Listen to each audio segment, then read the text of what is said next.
Kita bukan Tuhan, gandingkan Alif Aziz dan Ukasha. David Teo tak mampu tolak takdir.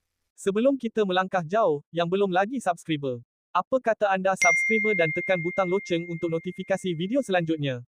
Itulah gambar Ukasha Senrosa dan Alif Aziz di Pejabat Metrowealth International Group MIG, mencetuskan pelbagai reaksi. Namun penerbit Datuk David Teo menegaskan pemilihan kedua-dua pelakon itu dibuat atas dasar profesionalisme, bukan menunggang kontroversi. Memetik laporan daripada Cosmo, pemilik MIG, Datuk David Teo menjelaskan, nama Ukasha dan Alif Aziz dipilih oleh penyedia penstriman IKI bagi drama bersiri Madu atau Racun selepas beberapa calon lain menarik diri.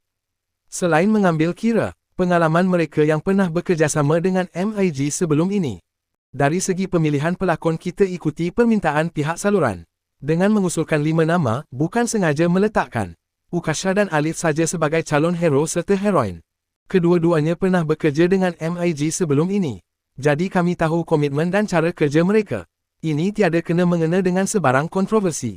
Saya juga anggap pembabitan mereka dengan drama ini seperti jodoh. Kita tidak menilai hal peribadi, tetapi hasil kerja mereka. Katanya, siapa kita untuk menolak takdir?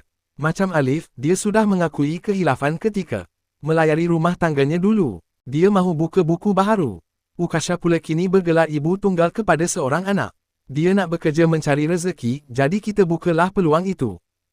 Kita bukan Tuhan nak menghukum mereka. Saya harap kita semua saling memaafkan supaya hati lebih tenang, ujarnya.